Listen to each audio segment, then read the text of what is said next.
જય અવધૂત. સદગુરુદેવની અનન્ય કૃપા થકી નવા વર્ષે આપણે સદગુરુદેવના દર્શન કર્યા. પૂજ્યશ્રીના માર્ગદર્શન અનુસાર સૌ નાથ ભક્તોએ દર્શન કર્યા. તમામ નિયમોનું શબ્દસહ પાલન કર્યું, જે સાચે જ વખાણવા લાયક છે.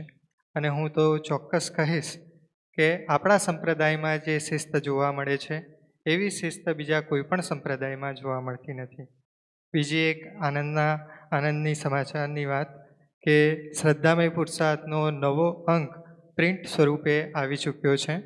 તો આજના દિને પૂજ્યશ્રીને નમ્ર અરજ છે તેના દર્શન કરાવીએ.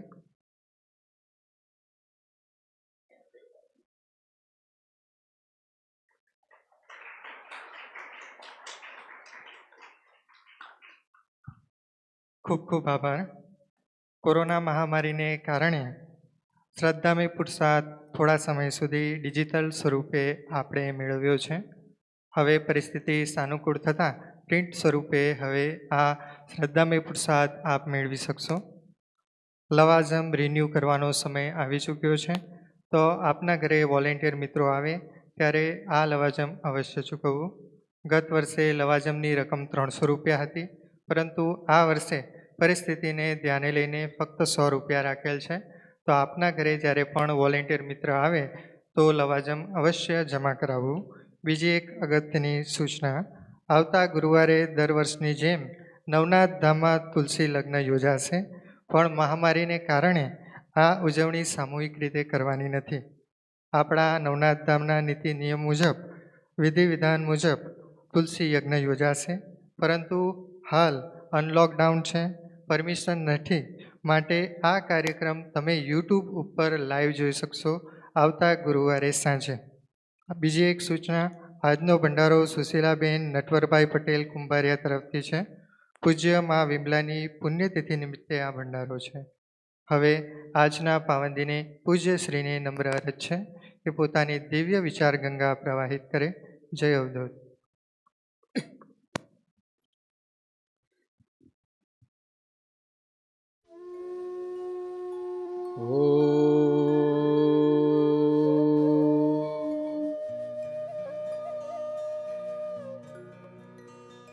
વક્રતુંડ મહાકાય સૂર્યકોટી સમપ્રભ નિર્વિઘ્નમ કુરુ મે દેવ સર્વકાર્યેષુ સર્વદા. ઓમ મહાલક્ષ્મીય વિદ્મહે વિષ્ણુપત્ની ચ ધીમહિ તન્નો લક્ષ્મી પ્રચોદયાત.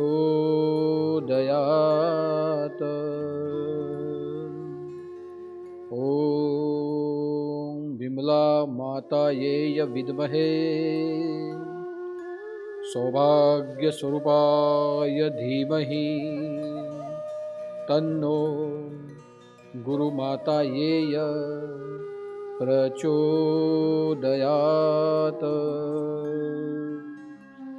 ઓમ પૂર્ણમદઃ પૂર્ણમિદં પૂર્ણાત પૂર્ણ ઉદચ્યતે પૂર્ણસ્ય પૂર્ણમાદાય પૂર્ણમેવાવશિષ્યતે. ઓમ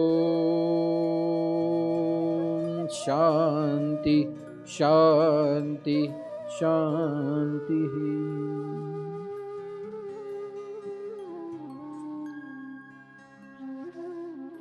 हम सबके जीवन में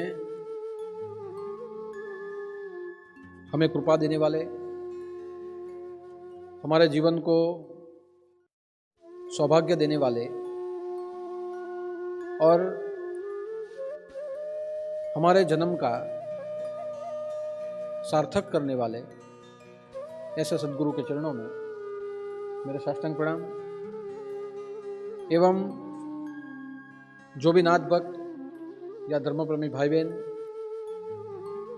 यूट्यूब के माध्यम से, फेसबुक के माध्यम से हर गुरुवार की विचार गंगा का श्रवण कर रहे हैं, हर गुरुवार के गुरु दरबार के दर्शन कर रहे हैं, ऐसे सभी भक्तों को मेरा जय उदूत, जय जय मच्छिंद्र समर्थ और आदेश।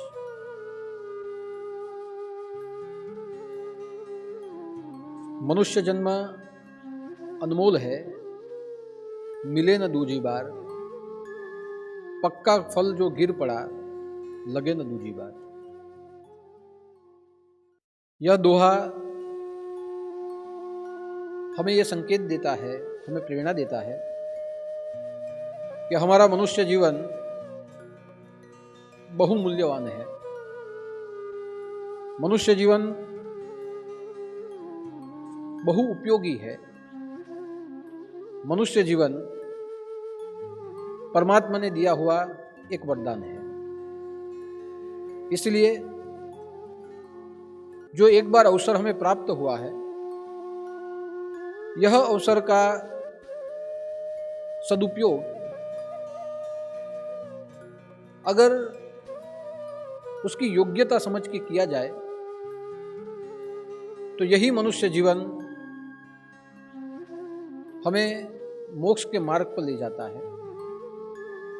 लेकिन जो एक बार अवसर मिला है, वो अवसर अगर हम चूक जाएंगे, यह अवसर का सदुपयोग नहीं करेंगे, या फिर हमारे जीवन से किसी दूसरे के जीवन को सुख नहीं देंगे, तो हो सकता है कि यह जीवन इस जन्म में मिला, शायद अगले जन्म में हमें उपलब्ध न हो।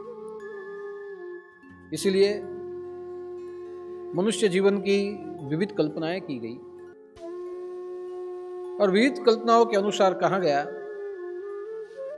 कि मनुष्य जीवन कामधेनु के समान है। कि जैसे कामधेनु के पास आप कोई इच्छा प्रकट करो, कामधेनु वो इच्छा पूरी करती है, ठीक उसी तरह हमारा मनुष्य जीवन ये भी कामधेनु जैसा है। हम जितने शुभ संकल्प करेंगे, जितने श्रेष्ठ विचार करेंगे, वह सभी विचार और सभी संकल्प हमारे सार्थक हो सकते हैं। लेकिन श्रेष्ठ विचार और श्रेष्ठ संकल्प किसी दूसरे के जीवन को उजागर करने के लिए होने चाहिए, किसी दूसरे के जीवन का हित करने के लिए होने चाहिए। क्योंकि जिस प्रकार परमात्मा ने हमारे जीवन को सुविधा दी है, ऐसी सुविधा और किसी प्राणी के जीवन को नहीं है। परमात्मा ने हमें बहुमुखी प्रतिभा वाला बनाया है और इसलिए आप देख सकते हैं कि हमारे पास बल है, हमारे पास बुद्धि है, हमारे पास ज्ञान है, हमारे पास निर्णय शक्ति है, हमारे पास विचार शक्ति है, हमारे पास आत्मशक्ति है, हमारे पास वाणी शक्ति है, हमारे पास दीर्घ दृष्टि देखने की शक्ति है, हमारे पास संकल्प और विकल्प करने की शक्ति है, हमारे पास कौशल्य है, हमारे पास कुशाग्रता है, हमारे पास विद्या है। ऐसी सभी सुविधाओं से हमें भरपूर बनाया है, जिसका उपयोग करते हुए दीपो दीपांतर यथा, जैसे एक प्रकट हुआ दिया किसी दूसरे अप्रकट दिए को प्रकट कर देता है, ठीक वैसे ही हमारे जीवन से हम किसी का जीवन उजागर कर सकते हैं। और इसलिए आपने देखा होगा कि जगत के कल्याण के लिए परमात्मा ने अपना अलौकिक स्वरूप छोड़ा और परमात्मा ने लौकिक स्वरूप धारण किया। और वह लौकिक स्वरूप श्री राम, श्री कृष्ण, भगवान परशुराम, बुद्ध के रूप में हमने कथाओं में पढ़ा है। अलौकिक रूप जो था वो विश्व रूप था, जिसका दर्शन किसी ज्ञानवंत दृष्टि वाले को ही हो सकता था। और इसीलिए विश्व रूप को छोड़ते हुए भगवान ने लौकिक रूप धारण किया। और लौकिक रूप का अर्थ होता है मनुष्य रूप। जिस रूप को देखा जाए, जिस रूप को स्वीकारा जाए, जिस रूप को समझा जाए, जिसके जीवन की कल्पना करते हुए हम ज्ञान प्राप्त कर सके, जिससे हमारे जीवन में एक आदर्श प्राप्त हो, ऐसा जीवन जो होता है यह दृश्यमान जीवन, जिसे हम लौकिक जीवन कह सकते हैं। और लौकिक जीवन का अर्थ है कि मनुष्य जन्म, मनुष्य देह। तो परमात्मा ने भी जगत कल्याण के लिए लौकिक रूप धारण किया और वही लौकिक रूप से तन्मे मनः शिव संकल्पमस्तु कि एक उच्च आदर्शों से, उच्च विचारों से, शुभ मानस से सभी जीवों का कल्याण किया। इसलिए परमेश्वर की पूजा भी किसी व्यक्ति के रूप में, मूर्ति के रूप में की जाती है। भगवान श्री कृष्ण की मूर्ति लीजिए तो भगवान श्री कृष्ण की मूर्ति 2 हाथ, 2 पैर, 1 सिर, 2 आंखें, 1 नाक वाली ये मूर्ति है, जो मानव देह रूपी मूर्ति है।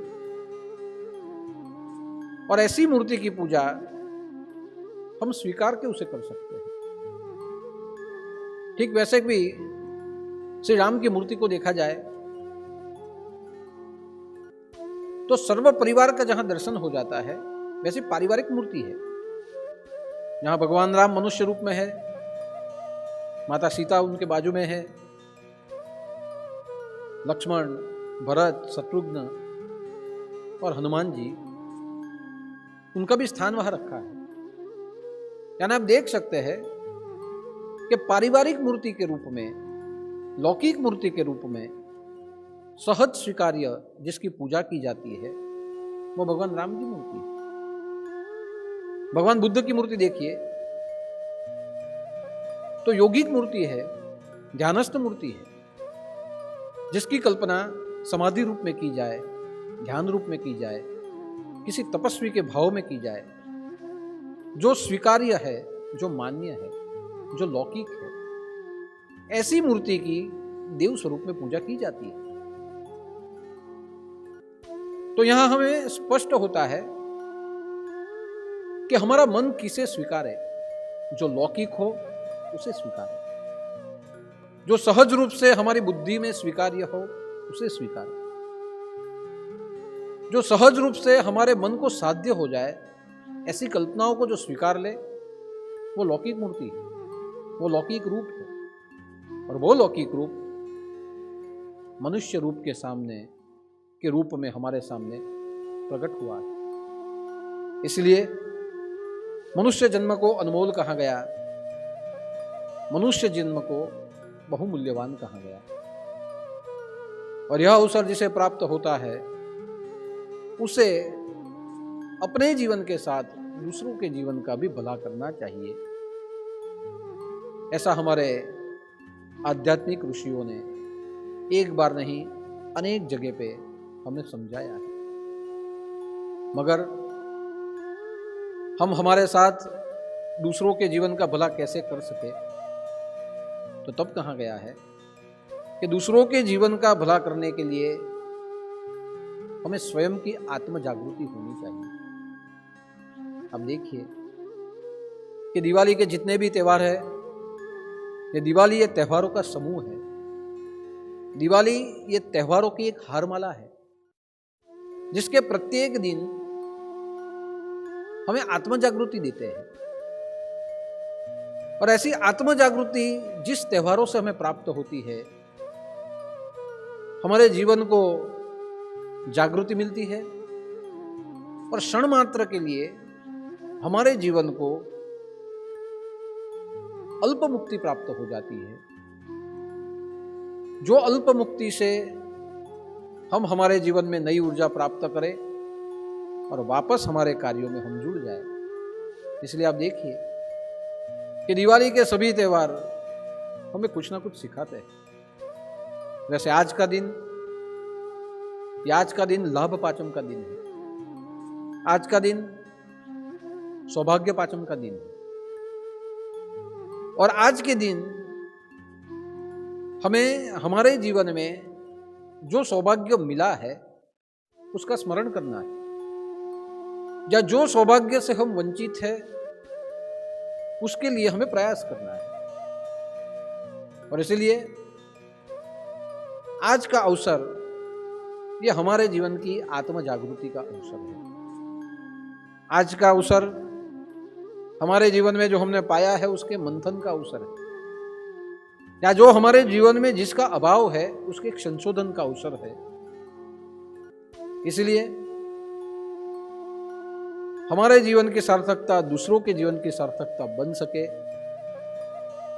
इसीलिए ये सभी उत्सव हमारे जीवन में हमें आत्म जागृति की ओर ले जाते हैं। उत्सव प्रिय खलु मनुष्याणाम, ये कवि कालिदास ने एक वाक्य लिखा है कि मनुष्य उत्सव प्रिय है। क्यों? क्योंकि सभी उत्सव उसे आत्म जागृति देते हैं। सभी उत्सव उसे अल्प समय के लिए मुक्ति दे देते हैं, दुखों से मुक्ति देते हैं, सुखों की ओर ले जाते हैं। इसीलिए मनुष्य का मन उत्सव प्रिय है, और ऐसे ही उत्सव प्रिय हमारा जीवन हमारे ऋषि मुनियों ने प्रत्येक महीने में कुछ न कुछ तिथि और विधान के अनुसार हमारा जीवन उन्होंने बनाया। अब देखिए, दिवाली हमें संदेश देती है कि अंधेरे को छोड़िए और प्रकाश की ओर गति कर दीजिए, असत्य को छोड़िए और सत्य की ओर चले जाइए, मृत्यु के भय को छोड़ दीजिए और अमरता की ओर प्रयाण करें। ये सब क्या है? तो मृत्यु का भय, दुखों की कल्पनाओं को छोड़ना, अज्ञान रूपी अंधकार का त्याग कर देना, जो नाशवंत है उसे छोड़ देना, ये कुछ समय के लिए, अल्प समय के लिए हमें मुक्ति है। कि थोड़े समय के लिए हम सोच ले कि हमारे जीवन में दुख नहीं, हमारे जीवन में सुख है। कुछ समय के लिए हम सोच ले कि हम शरीर से मरेंगे, लेकिन हमारे विचारों से हम जिएंगे। कुछ समय के लिए हम नाशवंत को छोड़ दे और सबके साथ मिलके एक प्रेम संपादन करें जो शाश्वत है, तो अल्पकालीन हमें मुक्ति प्राप्त होती है। हम बहुत कुछ भूल जाते हैं, और जहां हम भूलते हैं वहां बहुत कुछ हम पाते हैं। इसलिए आज के दिन में हमें संशोधन करना है, हमें मंथन करना है कि हमने क्या पाया है और हमें और कुछ क्या पाना है। तो आज की तिथि ये लाभ पाचम की तिथि है। आज की तिथि ये सौभाग्य पाचम की तिथि है, जो हमारे जीवन को भाग्य और सौभाग्य दोनों से अवगत करवाती है। मनुष्य जन्म मिलना यह भाग्य है, मनुष्य जन्म मिलना यह दुर्लभ है। अनेक जन्मों के बाद अगर कोई जीवन मिलता है तो मनुष्य जीवन है। और इसलिए आप देख सकते हैं कि उपदेश देना, बोध लेना, दीक्षा देना, शिक्षा लेना, कृपा देना, प्रसाद लेना, आशीर्वाद देना, स्वयं अपने आप में वरदान बनना, सुख और दुख का अनुभव करना, यह सिर्फ मनुष्यों के लिए ही कहा गया है। भगवान श्री कृष्ण ने गीता किसे कही? तो भगवान ने जो गीता कही वो मनुष्य को कही, अर्जुन को कही। भले ही भगवान श्री कृष्ण ने अर्जुन को गीता कही, लेकिन यह गीता पूरे मानवों के लिए थी, मानव समाज के लिए थी। यह गीता किसी पशु के लिए नहीं थी। गीता मानवों के लिए होती है।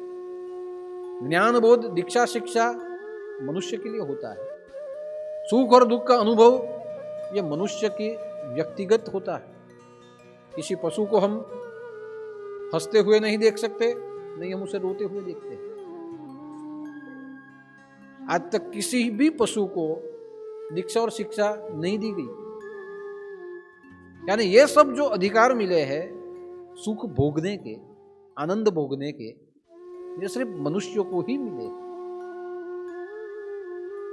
इसीलिए मनुष्य जन्म मिलना ये भाग्य है। लेकिन वो मनुष्य जन्म सौभाग्य कब बने? तो जब मनुष्य जीवन में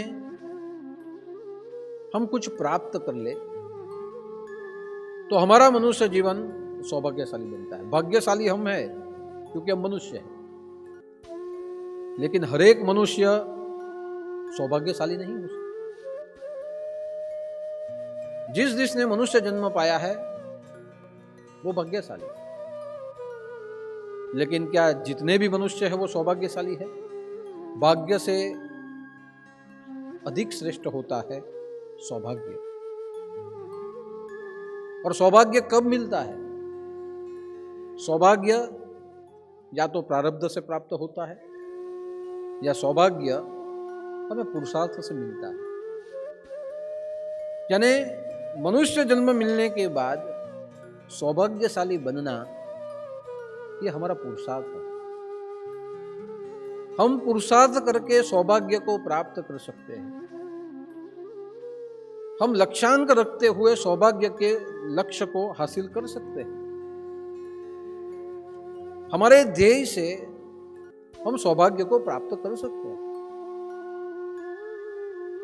या ऐसे मानिए कि भाग्य के लिए पात्रता की जरूरत नहीं, लेकिन सौभाग्य के लिए सुपात्रता की जरूरत है। इसलिए आज का दिन सौभाग्य पंचमी है। अगर आपके जीवन में 5 उपलब्धियां आपके पास है तो आपका जीवन सौभाग्यशाली।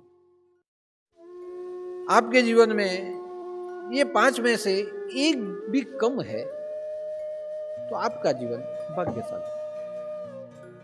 लेकिन सौभाग्य कब होता है? जब हमें 5 मिले, पंच लाभ जहां प्राप्त हो जाए, वो होता है सौभाग्य। और परमेश्वर ने, हमारे शास्त्रों ने हमें 5 सौभाग्य बनाए हैं। हमारे 5 सौभाग्य कहे, उसमें से सबसे पहला सौभाग्य है लक्ष्मी। लक्ष्मी की प्राप्ति सौभाग्य की प्राप्ति है। आज हम सब किसके लिए प्रयास करते हैं? लक्ष्मी के लिए। लक्ष्मी की प्राप्ति से हमारा जीवन प्रगतिशील होता है। जैसे इस देह को टिकाने के लिए पानी की जरूरत है, पानी पीना जरूरी है।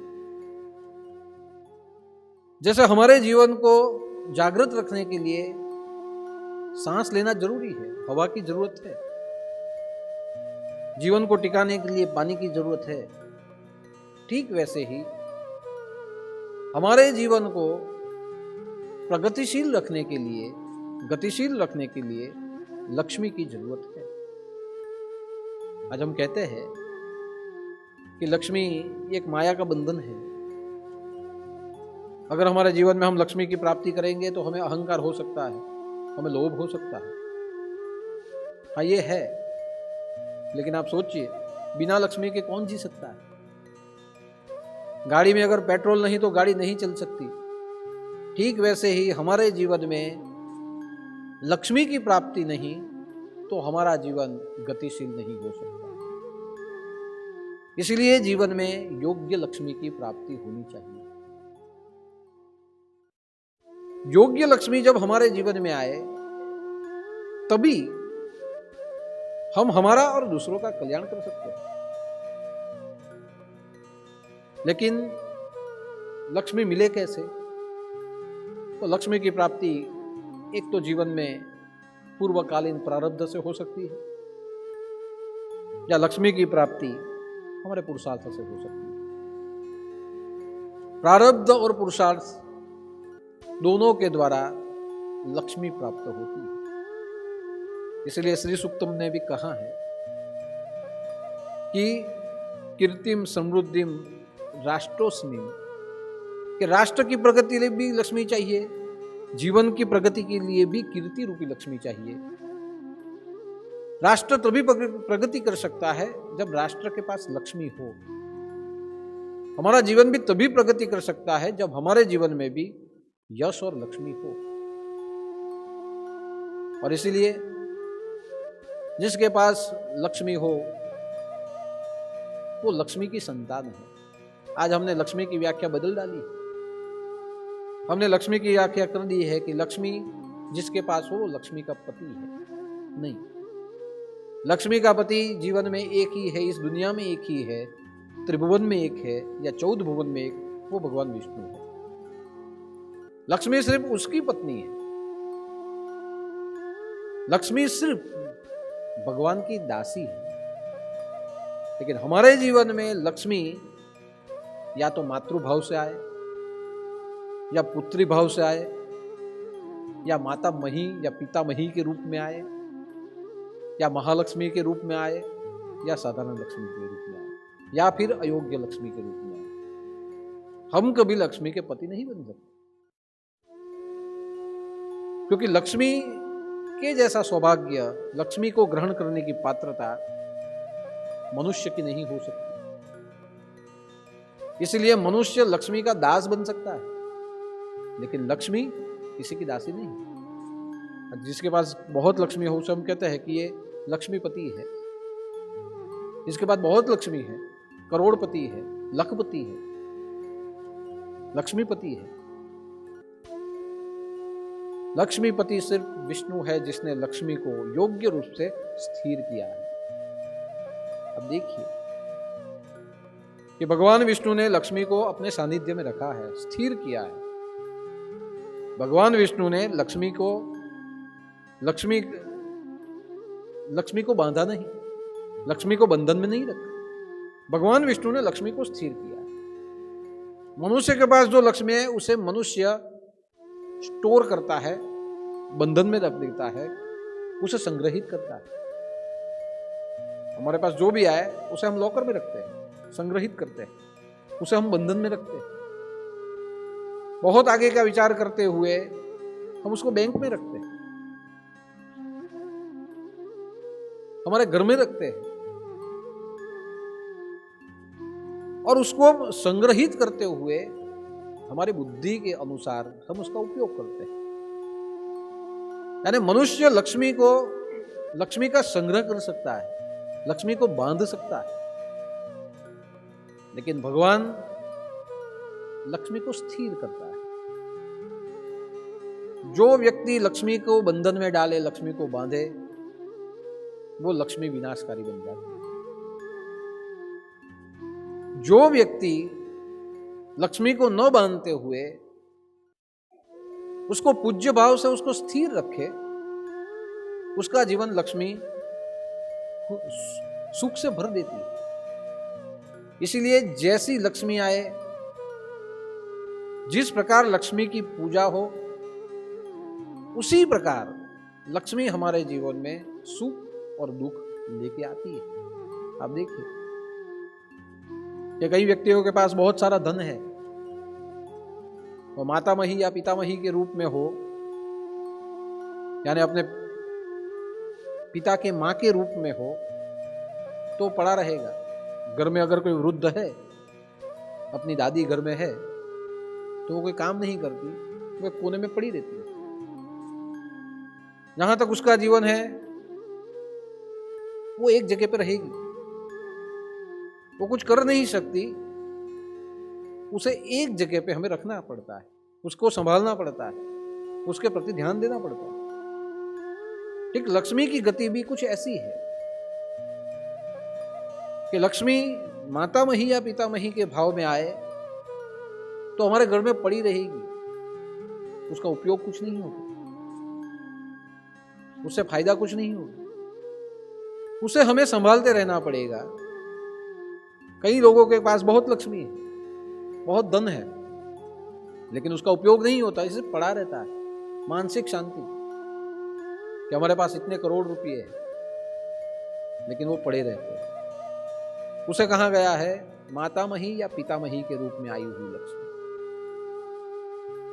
किसी के घर में लक्ष्मी आए,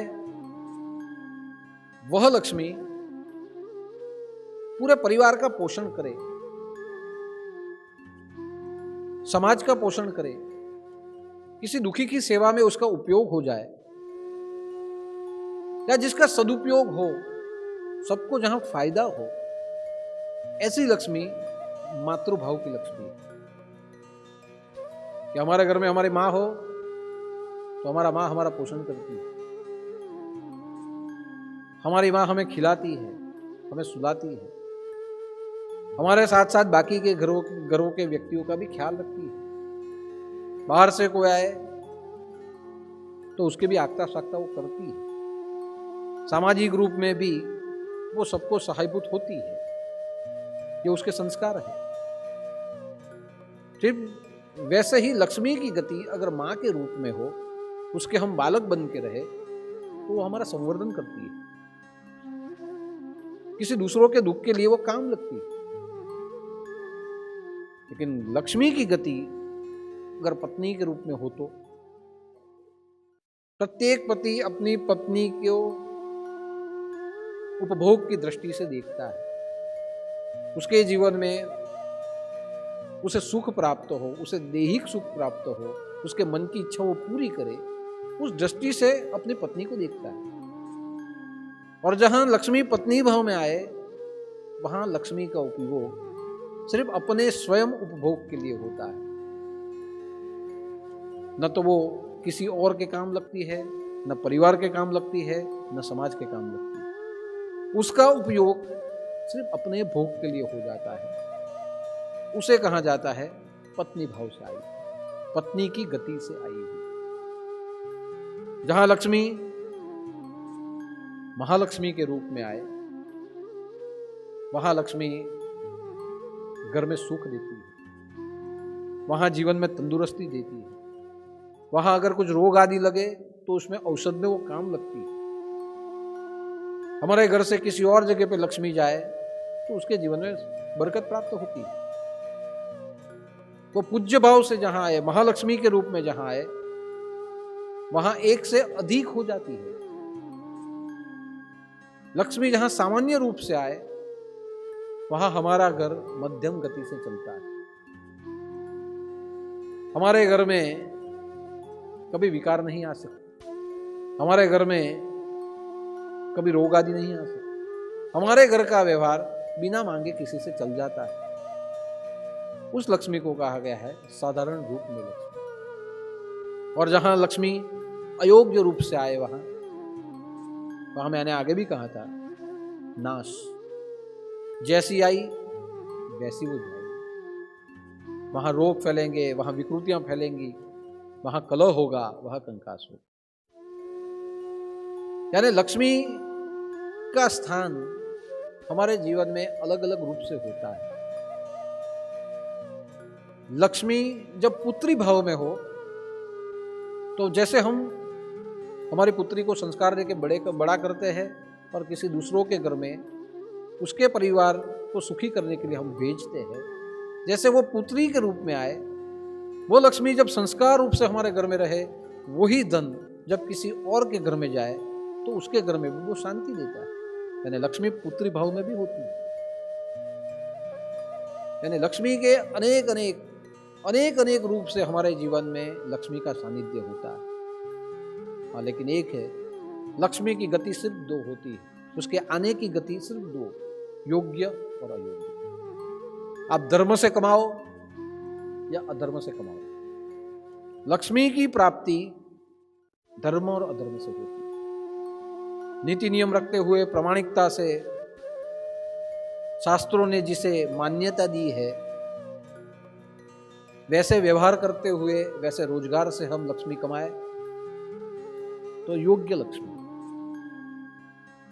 लेकिन जहां अधर्म रूप से हम कमाए, शास्त्रों ने जहां मान्यता नहीं दी है, ऐसे रूप से हम लक्ष्मी कमाए, किसी को छीनते हुए हम कमाए, ऐसी जो लक्ष्मी होती है वो अयोग्य लक्ष्मी।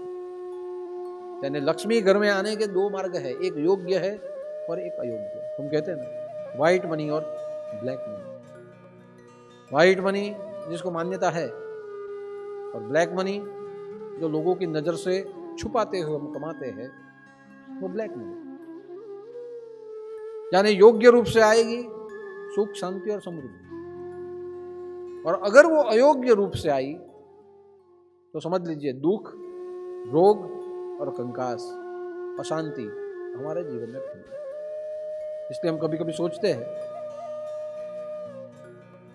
कि ये तो सब कहने की बात है, लेकिन जीवन में कई लोग गलत व्यवसाय करके भी कमाते हैं, वो भी सुखी तो है।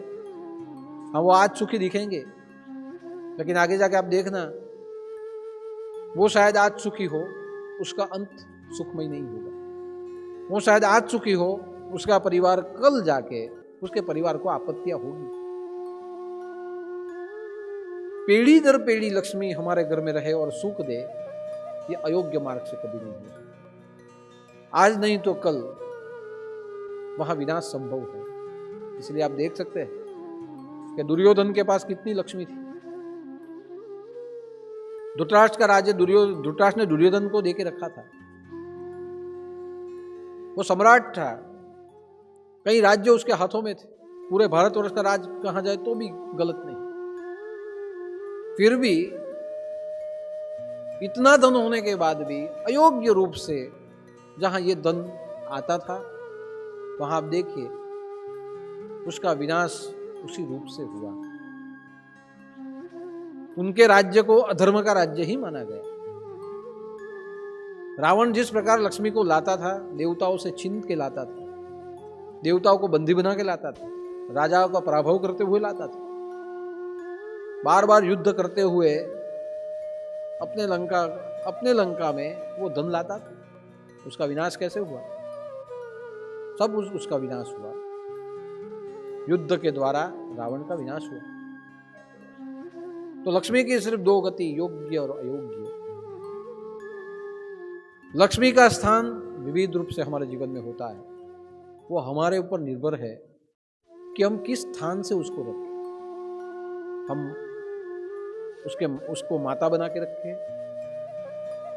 उसको मातामही या पितामही बना के रखें, उसे हम पत्नी के स्थान से रखें, उसे हम पुत्री के स्थान से रखें, उसे हम देवी के स्थान से रखें, या सिर्फ लक्ष्मी के रूप में रखें।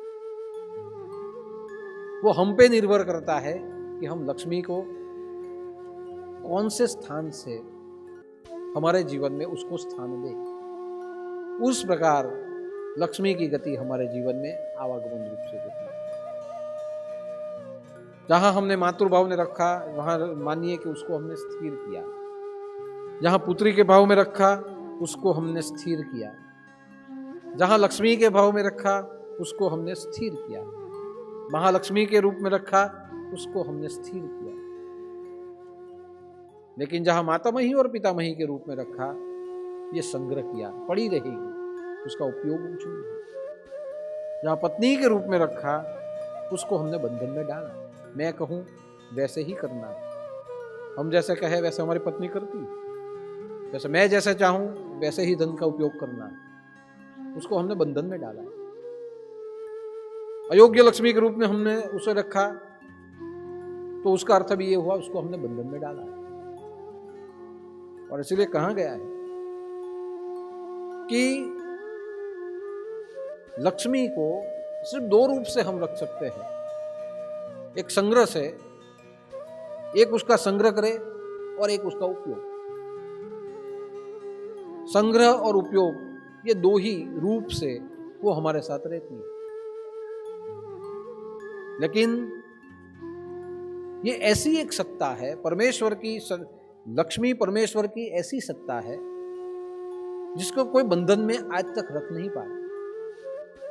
और इसलिए श्री सूक्तम ने भी कहा है कि लक्ष्मी मन पगानिनी, कि जैसे हमारे मन 2-2 मिनट में चंचल, 2-2 मिनट में बदलते रहता है, वैसे लक्ष्मी भी अपनी इच्छा से आती है और अपनी इच्छा से वो जाती है। हम कितना भी संभालने का प्रयत्न करें, वो हाथ से निकलती है। मनोपगामिनी, अब जैसे मन की गति है, लक्ष्मी अपने मन की गति से आती है और अपने मन की गति से जाती है। वो आती जाती रहती है। वो स्थिर हो जाए तो जीवन में सौभाग्य है। लेकिन वो मनोपगामिनी है। जब तक आप उसे सम्मान से रखेंगे तब तक वो मन से रहे, और जब उसका अपमान हो जाए तो हमें लात मारती हुई वो चली जाती है। इसलिए हमने देखा है, कोई राजा है तो रंक बनता है, रंक है तो वो कभी राजा हो जाता है। जीवन में सुख दुख आते जाते रहते हैं। ठीक वैसे ही लक्ष्मी मनोपगामिनी, अपने मन की गति से वो आती है, मन की गति से वो चली जाती है। आकाश में बिजली हो तो बिजली को संग्रह नहीं किया जा सकता। वो उसका उपयोग, स्थिरता से उसका उपयोग विज्ञान के रूप में किया जाए, हजारों लोगों को फायदा दे सकता है। ठीक वैसे ही लक्ष्मी भी एक परमात्मा की एक सत्ता है, एक चमत्कारिक शक्ति है, जिसका उपयोग हमारे मन के अधीन हमें, हमारे मन के, हमारे बुद्धि के सदुपयोग से हमें करना है। इसीलिए लक्ष्मी को सौभाग्य माना गया। दूसरा सौभाग्य माना गया है आरोग्य। आज आपके पास कितनी भी लक्ष्मी हो, लेकिन आपके पास अगर स्वास्थ्य नहीं तो उस धन का फायदा क्या। आपके पास कितना भी बड़ा परिवार हो, लेकिन आपके पास स्वास्थ्य नहीं तो वो परिवार के साथ आप सुख कैसे मनाएंगे। आपके पास बहुत बड़ा समाज हो, प्रतिष्ठा हो, लेकिन वह प्रतिष्ठा या समाज अगर आपके पास स्वास्थ्य नहीं तो प्रतिष्ठा और समाज, प्रतिष्ठा का उपयोग समाज के साथ कैसे कर पाएंगे। इसलिए कहा गया कि आरोग्य ये भी लक्ष्मी है। हमारे शरीर की लक्ष्मी है हमारा आरोग्य। हमें दो प्रकार के रोग होते हैं, एक मन का रोग और एक तन का रोग। हमारे तन में जब रोग आए तो समझना ये दरिद्रता, शरीर की दरिद्रता। प्रकृति के नियम के अनुसार हम नहीं रहे, खाने पीने के व्यवहार में हम हमारे स्वाद के अनुसार उसके नियमों को न संभाले, या हमारा जीवन जिस तरह से जीना है उस जीवन, ऐसा जीवन हम न जिए, थोड़ा अस्त व्यस्त जी ले हमारे इच्छा के अनुसार, तब हमारे जीवन में रोग आते हैं। जैसे परमात्मा ने हमारा शरीर ऐसे बनाया है कि रोग बहुत कम आए, दवा की जरूरत बहुत कम पड़े, इसलिए हमारे अंदर रोग प्रतिकारक शक्ति पैदा की है कि जब बाहर से कुछ रोग आए तो अंदर की प्रतिकार शक्ति वहां जागृत हो जाती है और काफी रोग बिना दवा से ठीक होते हैं। तो परमात्मा ने एक शक्ति हमारे अंदर रोग प्रतिकारक शक्ति रखी है। फिर भी अगर हमारा शरीर बीमार पड़ता है तो उसे कहा जाता है तन रोगी, कि जहां तन में कुछ अभाव हो जाए। और तन का अभाव कब होता है, तन में रोग कब फैलता है, जब हमारा खाना पीना जब बराबर न हो, रहन सहन बराबर न हो, हम प्रकृति के हिसाब से हम न जिए, तब जाके हम तन रोगी होते हैं। और जब हमें तन को रोग होता है तब पैसा उसके पीछे जब चला जाए तब दरिद्रता आ जाती है। इसीलिए स्वास्थ्य, तंदुरुस्ती ये हमारी लक्ष्मी है। जिसका स्वास्थ्य बराबर रहे वो 100 साल तक जीता है। पहले के समय में लोग 100 साल तक जीते थे। आज की आयुष्य रेखा आप अगर देखें तो ज़्यादा से ज़्यादा आदमी 60-65 साल तक जाता है, और 10 साल के बाद तो मुझे लगता है कि 40-50 के अंदर पूरा हो जाएगा सब। हमारी आयुष्य रेखा धीरे धीरे धीरे कम होती जा रही है। हमारे आचार विचार व्यवहार, हमारा खाना पीना, ये जो सब आज हुआ है, जितना हम बाहर का खाएंगे, जितना बाजार का खाते हैं, ये सब जितना हमारा हुआ है उसके कारण तन रोगी हुए। और हम भगवान को फरियाद करते हैं कि भगवान मैं बीमार क्यों पड़ रहा हूं, मुझे बार बार ऐसा रोग क्यों होता है, मुझे दवा क्यों करानी पड़ती है। भगवान का कोई दोष नहीं, हमारे रहन सहन का दोष। और इसलिए तो आप देखिए कि हमारे पूरे उत्सव की परंपरा में उपवास है, समय समय पे उपवास करना, यम नियम आसन प्राणायाम, क्या क्या खाना, क्या क्या पीना, क्या क्या उत्सव में बनाना, जिसका महत्व है उसका महत्व आरोग्य की दृष्टि से ही रखा गया है। इसलिए आप प्रत्येक उत्सव में कुछ ना कुछ देखेंगे तो व्रत और उपवास होते हैं। जो व्रत उपवास करने के बाद उस समय पे जो खाना पीना जो बताया गया है वो अगर हम करें तो 100 साल तक हम जी सकते हैं। क्यों नवरात्रि के 9 दिनों में ही उपवास आते हैं? क्यों श्राद्ध के दिनों में ही दूध पाक खाया जाता है? क्यों शिवरात्रि के समय में उपवास किया जाता है? ये उत्सवों के साथ ये जो भी कुछ खाने पीने के बारे में जो हमें बताया गया है वो 100 साल तक हमारा तन शुद्ध रह सके, इसलिए ये यानी हमारा पूरा योग मार्ग 100 साल तक जीने के लिए बना है, उससे अधिक। तो स्वास्थ्य, तन, आरोग्य ये हमारी लक्ष्मी है। आरोग्य हमारा सौभाग्य है। दूसरा आरोग्य होता है मन का। हम मन रोगी भी है, तन रोगी और मन रोगी। जब हमारा मन विचलित हो जाता है तब हम मन रोगी। हमें कहीं मोह लग जाए, हमें कहीं लोभ लग जाए,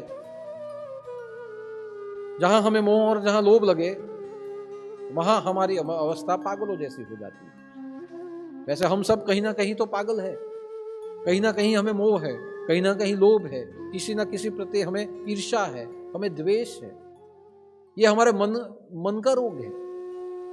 जिस व्यक्ति के प्रति आपको ईर्ष्या है वो व्यक्ति बार बार आएगा आपके मन को, उतनी बार आपको तकलीफ होगी। जिसके प्रति द्वेष है बार बार उसका विचार करके आपको तकलीफ होगी। आप कहीं अच्छे जगह में गए, सब लोग वहां इकट्ठा हुए, अच्छा उत्सव चल रहा है और वो व्यक्ति आपके सामने दिखा, 2 मिनट के लिए आपका मन अशांत हो जाए, ये मन का रोग। किसी लोभ के पीछे चला गया, अतिरेक, वो मन का रोग। किसी के प्रति मोह हो गया, मन का रोग। ये ध्यान उधर ही उधर जाएगा। प्रवृत्तियां जो आपकी है उस प्रवृत्ति में विक्षेप होगा। क्रोध आ गया, प्रवृत्ति में विक्षेप होगा। अहंकार हो गया, प्रवृत्ति में विक्षेप होगा। ये सब मन के रोग है। हम कई बार कहते हैं ये पागल है, कई लोगों को हम कहते हैं आधा पागल है, बाकी सब ठीक है, इतना ही बराबर नहीं है, दिमाग ठिकाने पे नहीं है। ये क्या है? कहीं कहीं मोह, कहीं कहीं लोभ, कहीं कहीं द्वेष, कहीं ईर्ष्या, ये हमारे मन के स्वास्थ्य को बिगाड़ देती है। और इसीलिए मन का और तन का आरोग्य जहां योग्य हो उसे भी कहा गया है सौभाग्य। आप मन से भी ठीक रहो और तन से भी ठीक रहो। जो मन से ठीक है वो जीवन में प्रतिक्षण आनंद, उसके पास जाओ तो आपको आनंद मिलता है। भगवान कृष्ण मन से तन से दूरस्थ थे। जो उनके पास जाता था वो बहुत कुछ लेके आता था। कहीं भी भगवान श्री कृष्ण के चरित्र में दुख नहीं देखा है, हंसता हुआ। कि मन से जो तंदुरुस्त, तन से जो तंदुरुस्त। भगवान श्री कृष्ण की उम्र 125 साल थी, 125 साल वो जिए थे और अपनी इच्छा से बाद में उन्होंने अपने देह को त्याग किया। आप देखिए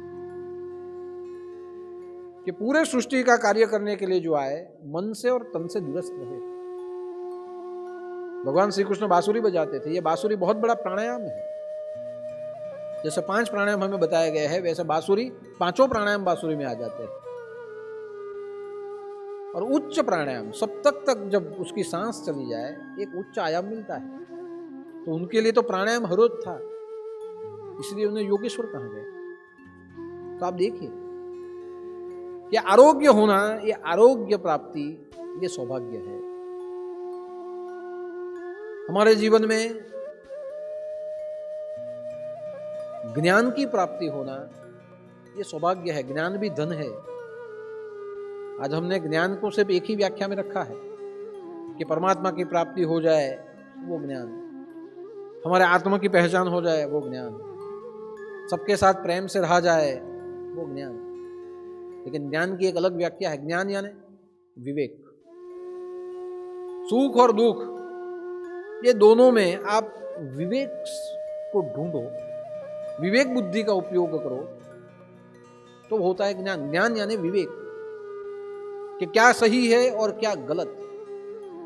विवेक बुद्धि का जहां उपयोग करते हुए आप आपके जीवन में समाधान ढूंढ लो, उसे कहा जाता है ज्ञान। परमेश्वर की प्राप्ति करना ये अलग ट्रैक, अध्यात्मवाद है। लेकिन जीवन में सबके साथ विवेक से रहना ये बहुत बड़ा ज्ञान है। हमारे घर में 4 व्यक्ति है, चार व्यक्ति के साथ हमारा नहीं, किसी के साथ बनता है, किसी का नहीं बनता, लेकिन जो व्यक्ति उसमें विवेक से रहे वो सब में अच्छा ढूंढ ले और अच्छा ही देखे, और सब में जो खराब है उसे छोड़ दे। ऐसा अगर कोई व्यक्ति सब में शुभ ढूंढ के रखे और रहे, वो कहलाता है विवेकी, वहां विवेक होता है। आज हमें सबके साथ हमारे संबंध क्यों बिगड़ते हैं? हमारे पास विवेक नहीं। शास्त्रों ने तो कहा है हर जगह पे अच्छा ही देखो। भगवान श्री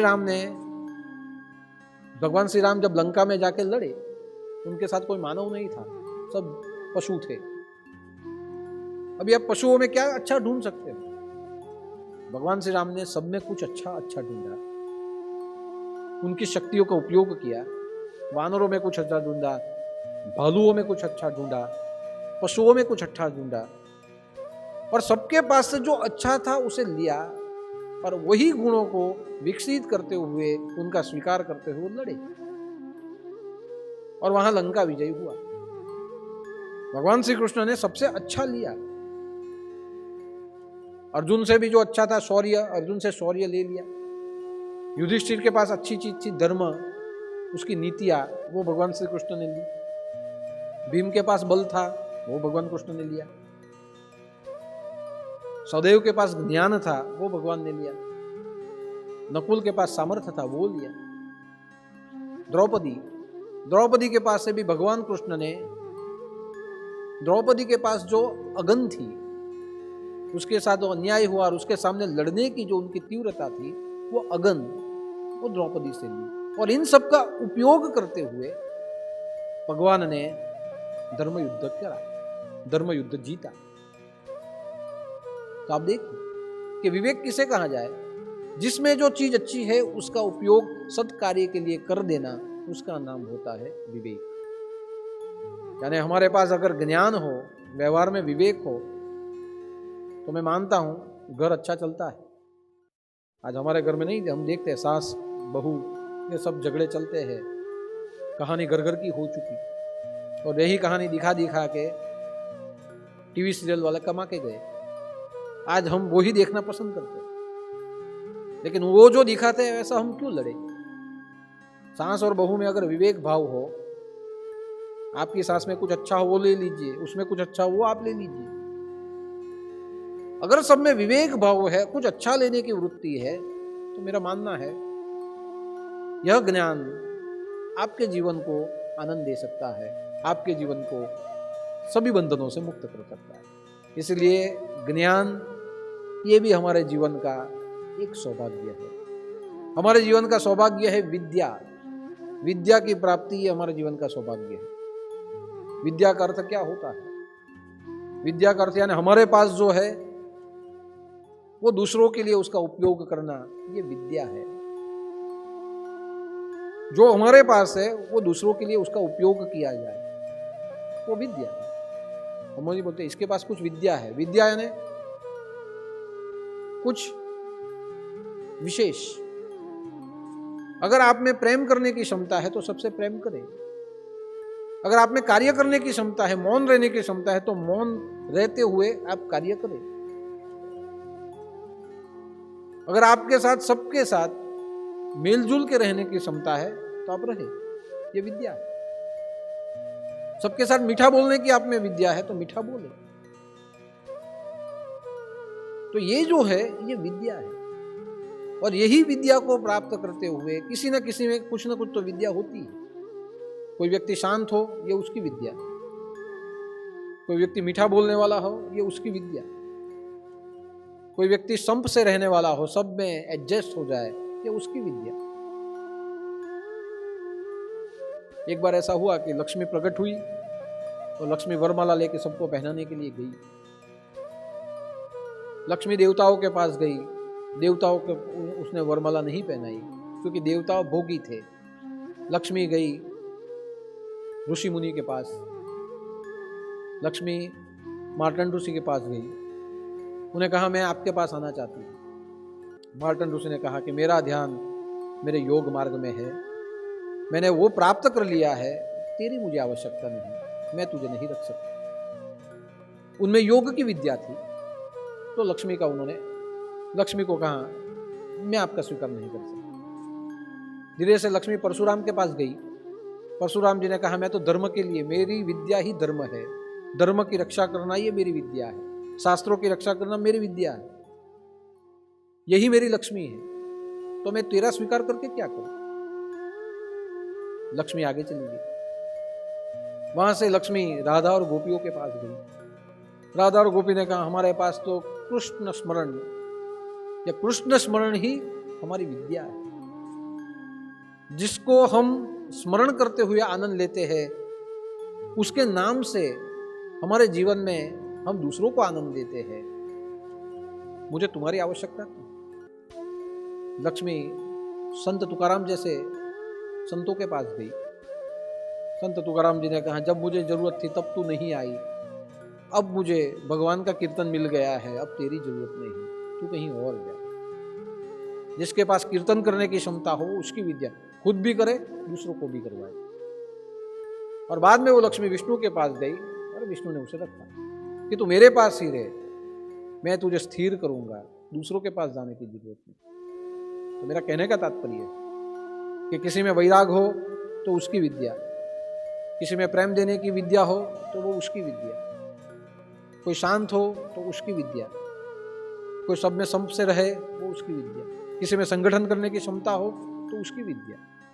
विद्या यानी एक विशेषता जिसके साथ व्यक्ति जीता हो, उस विशेषता का उपयोग दूसरों के लिए भी किया जाए, खुद के लिए भी किया जाए, ये विद्या भी हमारा सौभाग्य है। सब में कुछ ना कुछ होता है, तो वो ये विद्या भी हमारा सौभाग्य है। और एक सौभाग्य होता है शांति। शांति ऐसा सौभाग्य है जो हमारे भीतर से मिलता है। और शांति का एक अर्थ है संतोष। यहां सौभाग्य के रूप में अर्थ आता है संतोष, कि जिसमें जीवन में शांति है उसे संतोष होगा, जिसके जीवन में अशांति है वो असंतोषी होगा। यानी परमेश्वर ने आपको जो दिया है, आपके प्रारब्ध में जो है, उसका आप संतोष रखे। जो संतोषी है वो शांति, वो शांत प्रिय है। यानी जीवन में संतोष होना ये बहुत बड़ा सौभाग्य है। हम कितना भी प्रयास करें, जितना धन मिलना है उतना ही मिलना है, लेकिन जो मिला है उसमें संतोष आ जाए तो मैं मानता हूं कि ये धन की वृद्धि ही वृद्धि है। आप जितना भी खाए, आज आपके भाग्य में एक रोटी है, एक रोटी खा के भी के संतोष हो जाता है तो उसका जीवन शांत है। आज हमारे पास सब कुछ है, शांति नहीं। शांति क्यों नहीं? हमारे पास संतोष नहीं है। इसलिए भगवान ने हमें 2 पैर दिए हैं, हम 10 पैर जितना दौड़ना चाहते हैं। 2 पैर से धीरे धीरे चला जाए, हबकी न बोली बात, ठपकी न चली बात, धीरे धीरे बा पाऊं, समझ समझ के जीवन में चला जाए, तो ये क्या है? ये संतोष। 2 हाथ दिए हैं, 2 हाथों में जितना आना है उतना ही आना है। हम दूसरों के हाथों का भी लेना चाहते हैं, ये असंतोष। हमारा मन असंतोषी है। अगर हमें संतोष मिल गया, हमें समझ मिल गई कि जितना है उतना ही काफी है, कितना चाहिए? जितना एक घर है उतना काफी है, और कितने चाहिए? जितना परिवार को मिलता है काफी है। साईं इतना दीजिए जामे कुटुंब समाए, मैं भी भूखा न रहूं और आया न भूखा जाए। भगवान हमें उतना देते हैं जिसमें हम भी खाए और दूसरे भी खाए, तो ये संतोष। ऐसा जहां संतोष मिल जाए, ये संतोष जिसे शांति कहा जाए, ये सौभाग्य है। यानी भाग्य तो सबके पास है, ये 5 चीज अगर हमें मिले तो सौभाग्य। ये प्रारब्ध से मिलती है या सिर्फ पुरुषार्थ करके मिलती है। लक्ष्मी की प्राप्ति, आरोग्य की प्राप्ति, जीवन में शांति की प्राप्ति, विद्या की प्राप्ति, ज्ञान की प्राप्ति, ये हमारे जीवन का सौभाग्य है। ये जिसके जीवन में पूर्ण रूप से हो वो व्यक्ति सौभाग्यशाली होता है। इसलिए ये लाभ पाचम जो है वो हमें 5 प्रकार से लाभ, 5 प्रकार के लाभ हमारे जीवन में मिले हैं, उसका चिंतन करना है। उसका संशोधन करना है, और नहीं है तो उसके लिए प्रयास करना है कि अगर ये 5 हमारे पास है तो हमारा जीवन मोक्षगामी जीवन, और ये 5 में से किसी का भी अगर अभाव है तो तमसो मां मृत्यु गमय, हम मृत्यु की ओर जाएंगे, हम अमृत की ओर, अमरता की ओर नहीं जाएंगे। ये 5 लाभ पाचम की उपलब्धियां हैं, लेकिन वो मिलेगी कैसे? एक ही चीज है, हरि स्मरण, प्रभु स्मरण से, गुरु की कृपा से, या हमने जो हमारे माँ बाप की सेवा की है, उस सेवा जब हमारी फल देने लगे, उस फल से हमें ये 5 मिलते हैं। और ये 5 जहाँ मिले वहाँ समझ लीजिए कि हमारे जीवन में हमें लाभ प्राप्त हो गए। तो ये 5 जहाँ मिल जाए वहाँ जीवन में लाभ है। एक बार ऐसा हुआ कि एक कठियारा था, जंगल में जाके लकड़ियाँ तोड़ के लाता था। एक बार बहुत अंदर जंगल में वो चला गया, उसने काफ़ी सारी अलग अलग प्रकार की लकड़ियाँ तोड़ी और काट के वो लाया और बेचने के लिए निकला। तो किसी ज्ञानी व्यक्ति ने बताया कि तू जो ये लकड़ियाँ ला रहा है, ये कोई सामान्य लकड़ा नहीं है, ये तो चंदन की लकड़ियाँ है। इसका भाव इतने रुपये में आता है, उस भाव में उसे बेचना है। ये कोई सामान्य लकड़ी, जलाऊ लकड़ी थोड़ी है। तो बाद में किसी और जगह पे गया, वहाँ बहुत बड़ा यज्ञ होता था। वह लकड़ियाँ उसकी बहुत ऊंचे दामों में बिक गई, बहुत अच्छा धन मिला। उसने सोचा वापस वहीं जाता हूँ जंगल में जहाँ ये चंदन की लकड़ियाँ मिली, और तोड़ के लाता हूँ, आज भी उसको उसी दाम में बेचूंगा। वापस वहाँ गया, बहुत सारी लकड़ियाँ तोड़ के लाया, लेकिन हर रोज तो यज्ञ नहीं होते, हर कोई ये लकड़ी खरीद भी नहीं सकता। पूरे दिन किसी ने खरीदी नहीं, कुछ मिला नहीं। दूसरे दिन भी, तीसरे दिन भी कुछ मिला नहीं। ये सोचने लगा कि अब क्या करूं। तो कोई ज्ञानी व्यक्ति वहां से जा रहा था,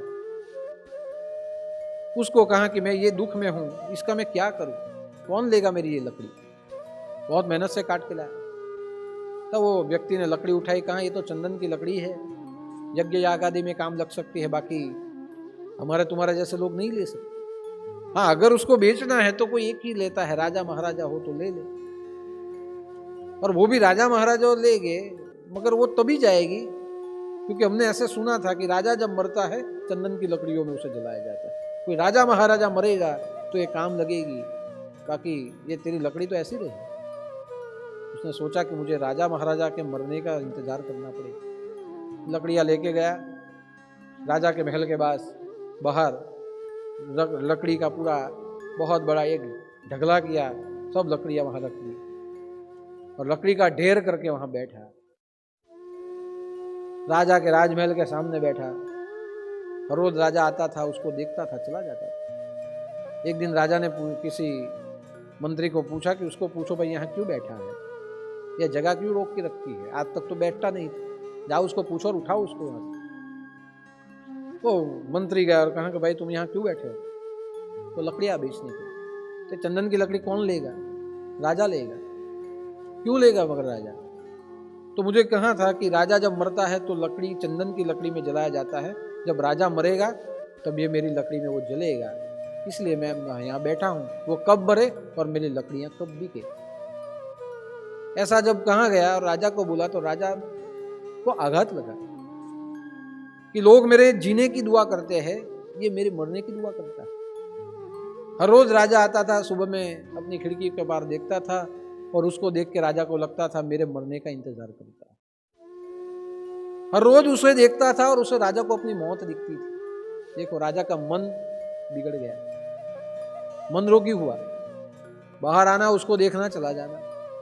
हर रोज राजा देखता था और राजा यही सोचता था ये मेरे मरने की राह देखता है, ये मेरी मौत के लिए बैठा है, मैं कब मरूं उसके लिए बैठा है। वो सोचते सोचते सोचते सोचते राजा मनोरोगी हो गया, राजा का स्वास्थ्य बिगड़ा, राजा दुखी रहने लगा। बहुत दवा की, जिसे मन का रोग हो उसे कोई दवा क्या काम लग सकती है। ये क्या कई लोगों को मन की व्याधि होती है तो डॉक्टर की दवा लेते हैं। एक बात ध्यान रखिए, जिसको मन का प्रॉब्लम है डॉक्टर की कोई दवा उसे अच्छा नहीं कर सकती। जिसे मन का प्रॉब्लम है उसे किसी ज्ञानी के पास ले जाया जाए, उसके मन का निराकरण हो, तब वो अच्छा हो सकता है। तो राजा मनोरोगी हो गया, दवा तो लगती नहीं, हर रोज देखता था, दुखी होता था कि मैं मर जाऊंगा क्या, मर जाऊंगा क्या। धीरे धीरे धीरे राजा की दवा नहीं, उस व्यक्ति को भी पता चला कि राजा अभी मरने के कगार पे है। उसने और लकड़ी ला के वहां जमा कर। राजा दुखी होने लगा, अब क्या करे। वैद्य के पास उसका उपचार नहीं। वैद्य कहे कि शरीर का रोग हो तो ठीक करो, मन के रोग को कौन ठीक करे। संत महात्मा को बुलाया गया, राजगुरु को बुलाया गया कि गुरुदेव इसका, पहले ज्योतिष को बुलाया गया, इसके कुंडली में क्या है। ज्योतिष ने कहा सब बराबर है, इसे कोई ग्रह नहीं नड़ रहा है। कुल गुरु को बुलाया गया, आध्यात्मिक संत पुरुष को बुलाया गया कि आप देख के बताए इसे क्या प्रॉब्लम है। संत पुरुष ने सब बात की, पूरा माहौल जान लिया। बाद में राजा को कहा चिंता मत करो, आशीर्वाद है आप ठीक होंगे। मंत्री को बुलाया और कहा जाओ और उसके पास जाके चंदन की लकड़ी के छोटे छोटे दातुन बना के ले आओ और उसे कहना कि ये राजा को मुंह साफ करने के लिए चाहिए, क्योंकि राजा को बहुत बड़ी बीमारी हुई है और अब राजा बहुत जीने वाला नहीं है। तो वैद्य ने कहा है कि इसका दातन करने से राजा अच्छा होगा। जाओ, जाके उसके पास से हर रोज जाके थोड़े थोड़े दातुन उसके पास के जाके खरीद के लाओ। वो गया, पैसे दिए, खरीदा। 1 दिन खरीदा, 2 दिन खरीदा, 4 दिन खरीदा। उसने पूछा क्या हुआ। बोले राजा को बहुत गंभीर बीमारी है, बहुत ज़्यादा जीने वाले नहीं है। वैद्यराज ने बोला है कि ये उसका दातुन करने से, मुंह साफ करने से जितना फर्क पड़े उतना पड़ेगा, यही एक दवा है। वो जो कठियारा बैठा था उसको हुआ चलो भगवान ने मेरी सुन ली, अब जाने की वो तैयारी में। जाते थे, दातुन लाते थे, पैसा दे के आते थे। धीरे धीरे धीरे धीरे वो कठियारे को मन में हुआ कि जब तक राजा जिंदा है तब तक ये जाएंगे, राजा मरने के बाद कौन लेने के लिए आएगा। उस कठियारे ने भगवान से प्रार्थना करना चालू किया कि ये राजा बीमार रहे तो चलेगा, मगर लंबा जिए ऐसा हो जाना चाहिए, क्योंकि वो जब तक जिए तब तक मेरी लकड़ियां यहां से खरीद के लेके जाए। और ऐसी दुआ करनी चालू की। जो लकड़ी का ढेर रखा था वो भी धीरे धीरे हटा दिया और थोड़ी थोड़ी लकड़ी लेके वहां बैठने लगा। मंत्री ने जाके पूछा भाई तेरी लकड़ी का ढेर कहाँ गया। अभी राजा मरने की तैयारी में। तब उसने कहा नहीं नहीं, राजा मरना नहीं चाहिए। राजा मर गया तो एक ही दिन में लकड़ी खराब हो जाएगी, लकड़ी खत्म हो जाएगी, जो मुझे मिलना है मिल जाएगा। मैं तो ऐसे प्रार्थना करता हूँ राजा भले बीमार रहे लेकिन लंबा जिए, ताकि जब तक वो जिए तब तक मेरा गुजरान चलता रहे। और जैसे जैसे लकड़ी का ढेर वहाँ कम होते गया, राजा की तंदुरुस्ती सुधरती गई। राजा खिड़की से देखता था, खुश होता था कि अब इसकी लकड़ी का ढेर स्टॉक यहाँ खत्म हो रहा है। और धीरे धीरे धीरे लकड़ियाँ खत्म होती गई, राजा तंदुरुस्त होते गया, उसको पैसा मिलते गया, सबका गुजरान और व्यवहार चलते गया। तो इसे कहते हैं सौभाग्य।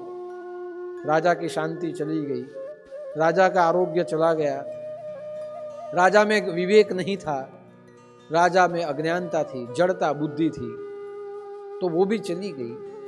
राजा का धन सिर्फ अपने लिए था, दूसरों के लिए नहीं जा रहा था, वो भी जाने लगा। और ये सौभाग्य जब राजा को मिला, राजा सुखी हुआ, उसे कुछ मिला वो सुखी हुआ। यानी आपके पास भाग्य हो, जीवन हो, लेकिन ये 5 नहीं तो समझ लीजिए जीवन में सौभाग्य नहीं। हमारे जीवन में भगवान की कृपा से सब कुछ है।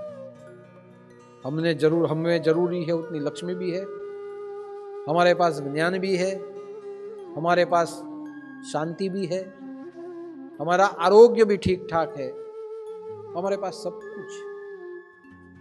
और ये जो अगर सब कुछ है हमारे पास तो उसका अर्थ है सौभाग्य है। और ये सौभाग्य आया कहाँ से? तो मैं मानता हूँ हमारे गुरु की कृपा से हमें सब कुछ मिला है। आज लाभ पाचम है, हमारे पास भी 5 लाभ है, 5 लाभ है। गुरु के दर्शन करना बहुत बड़ा लाभ, गुरु का प्रवचन सुनना बहुत बड़ा लाभ, गुरु से प्रसाद प्राप्त करना बहुत बड़ा लाभ, गुरु से आशीर्वाद लेना बहुत बड़ा लाभ, और जितना भी समय मिले उतना गुरु के सानिध्य में बिताना यह स्वर्ग जैसा लाभ। आज गुरुवार के दिन, लाभ पंचम के दिन, और कुछ हो ना हो, लेकिन जो भी है ये 5 उनको मिलता है। ये यहां आए उनको तो मिला है, लेकिन लॉकडाउन में जो घर पे है ये 5 यूट्यूब के माध्यम से भी आप ले रहे हो। तो आप देखिए कि हमारे गुरु की कृपा घर तक पहुंच रही है। ये हमारे 5 लाभ, हमारी लाभ पाचम के 5 लाभ, हमारे 5 सौभाग्य हमें घर बैठे मिल रहे हैं। तो आज के दिन हमें गुरुदेव के चरणों में इतनी प्रार्थना करनी है कि हमें योग्य रूप से आपकी कृपा से लक्ष्मी भी प्राप्त है, हमारे जीवन में हमें आरोग्य भी प्राप्त है, हमें ज्ञान भी मिल रहा है, हमारे जीवन में हमें शांति भी मिली है, हमारे जीवन में हमें कुशलता यानी विद्या भी मिली है। ये 5 लाभ तो आपकी कृपा से मिले हैं, सौभाग्य। लेकिन हमारा अहोभाग्य है कि हमें हर गुरुवार को दर्शन, प्रवचन, प्रसाद, आशीर्वाद और सानिध्य मिल रहा है। ये 5 हमारे जीवन के अहोभाग्य है जो किसी और के पास नहीं, हमारे पास। तो हम ऐसा मानेंगे आज की लाभ पाचम ये लाभ पाचम नहीं, हमारे लिए तो सौभाग्य की पाचम है। हम आपके चरणों में प्रार्थना करते हैं 25 बार गुरु मंत्र बोलते हुए, हमारा सौभाग्य अखंड रहे, हमारा सौभाग्य अविरत रहे, हमारा सौभाग्य उत्तर उत्तर वृद्धि करता रहे, हमारा परिवार सुखी रहे। ऐसी कामना आपके चरणों में करते हैं। 25 बार गुरु मंत्र बोलते हैं।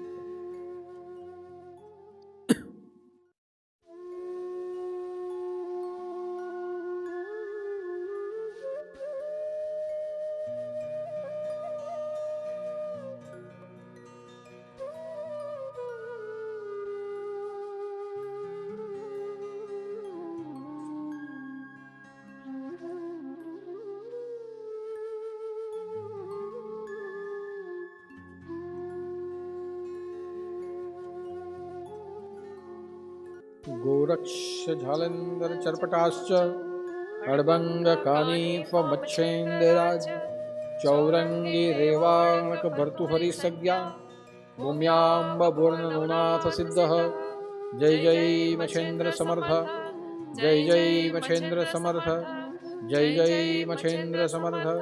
स्वामीनाथ महाराज की जय, छोटे दादा की जय, विमला माता की जय।